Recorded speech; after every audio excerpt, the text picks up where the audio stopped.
रहता है, किंतु जीवन जीवन ना तो भविष्य में है ना अतीत में। जीवन तो इस क्षण का नाम, अर्थात इस क्षण का अनुभव ही जीवन का अनुभव। पर हम ये जानते हुए भी इतना सा सत्य समझ नहीं पाते। या तो हम बीते हुए समय के स्मरणों को घेर कर बैठे रहते, या फिर आने वाले समय के लिए हम योजनाएं बनाते रहते हैं। और जीवन जीवन बीत जाता है।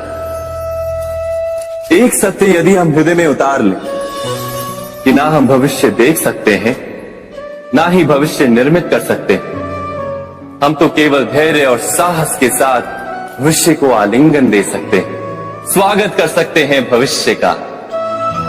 तो क्या जीवन का हर पल जीवन से नहीं भर जाएगा? स्वयं विचार कीजिए।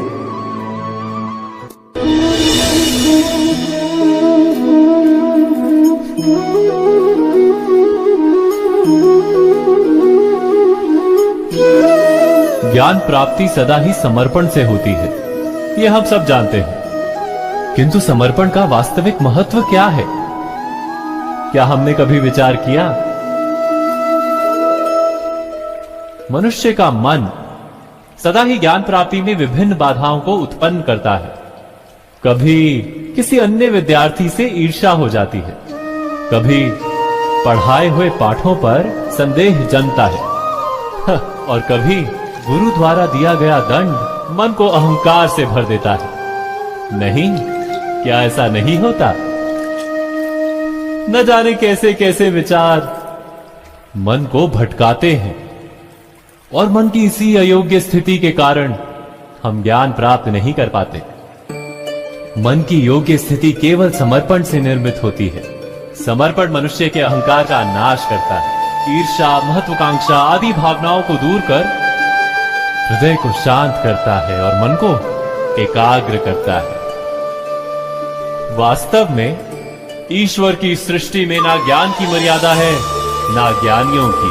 गुरु दत्तात्रेय ने तो गाय और श्वान से भी ज्ञान प्राप्त कर लिया था। अर्थात विषय ब्रह्म ज्ञान का हो, या जीवन के ज्ञान का, या गुरुकुल में प्राप्त होने वाले ज्ञान का, उसकी प्राप्ति के लिए गुरु से अधिक महत्व है उस गुरु के प्रति हमारा समर्पण। क्या ये सत्य नहीं?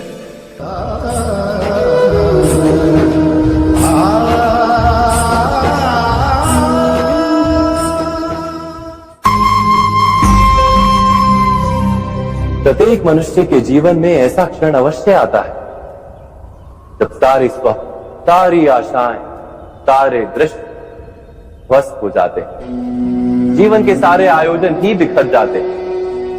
एक और धर्म होता है और दूसरी ओर सुख। इसी को धर्म संकट कहते हैं। जब धर्म का वहन ही संकट हो और धर्म का त्याग ही सुख। विचार कीजिए, कभी किसी स्वजन के विरुद्ध सत्य बोलने का अवसर प्राप्त हो जाता है, कभी ठीक दरिद्रता के समय सरलता से चोरी करने का मार्ग प्राप्त हो जाता है, कभी किसी शक्तिशाली राजनेता या राजा के कर्मचारी का अधर्म प्रकट हो जाता है। सबके जीवन में ऐसी घटना बनती ही रहती है। अधिकतर लोग ऐसे किसी क्षण को धर्म संकट के रूप में जान ही नहीं पाते। हमें किसी प्रकार के संघर्ष का अनुभव ही नहीं होता। सहजता से सुख की ओर खींचे चले जाते हैं, जैसे मक्खी गुड़ की ओर खींची चली जाती है। वास्तव में धर्म संकट का क्षण ईश्वर के निकट जाने का क्षण होता है।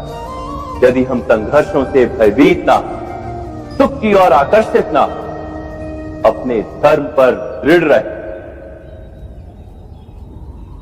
तो ईश्वर का साक्षात्कार दूर नहीं।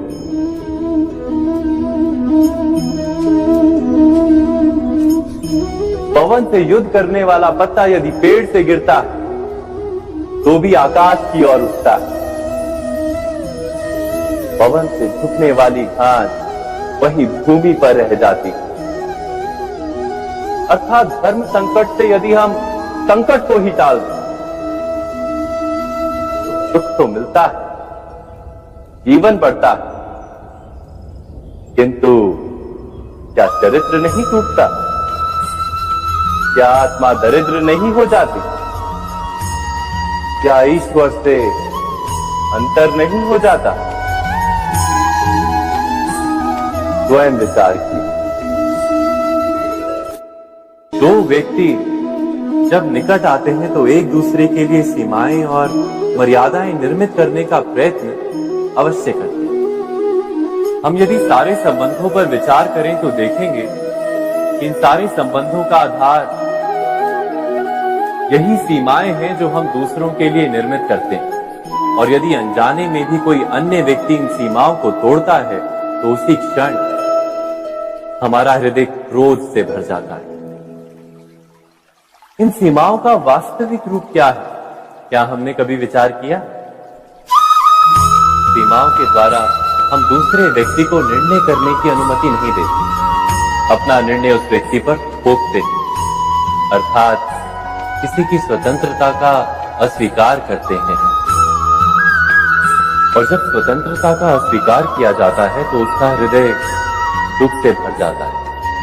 और जब वो सीमाओं को तोड़ता है तो हमारा हृदय क्रोध से भर जाता है।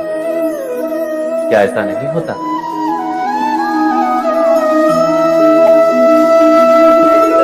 पर यदि एक दूसरे की स्वतंत्रता का सम्मान किया जाए तो किसी मर्यादाओं या सीमाओं की आवश्यकता ही नहीं होती। अर्थात जिस प्रकार स्वीकार किसी संबंध का देह है, क्या वैसे ही स्वतंत्रता किसी संबंध की आत्मा नहीं? स्वयं विचार की। सबके जीवन में ऐसा प्रसंग अवश्य आता है कि सत्य कहने का निश्चय होता है हृदय में, किंतु मुख से सत्य निकल नहीं पाता। कोई भय मन को घेर लेता है। किसी घटना अथवा प्रसंग के बारे में बात करना या फिर स्वयं से कोई भूल हो जाए उसके बारे में कुछ बोलना, क्या ये सत्य है? नहीं, ये तो केवल तथ्य है। अर्थात जैसा हुआ था वैसा केवल बोल देना सामान्य सी बात है। किंतु कभी कभी उस तथ्य को बोलते हुए भी भय लगता है। कदाचित किसी दूसरे की भावनाओं का विचार आता है मन, दूसरे को दुख होगा ये भय भी शब्दों को रोकता है। तो ये सत्य क्या है? क्या हमने कभी विचार किया है? जब भय रहते हुए भी कोई तथ्य बोलता है तो वो सत्य कहलाता है। वास्तव में सत्य कुछ और नहीं, केवल निर्भयता का दूसरा नाम है। और निर्भय होने का कोई समय नहीं होता, क्योंकि निर्भयता आत्मा का स्वभाव है। अर्थात क्या प्रत्येक क्षण सत्य बोलने का क्षण नहीं होता?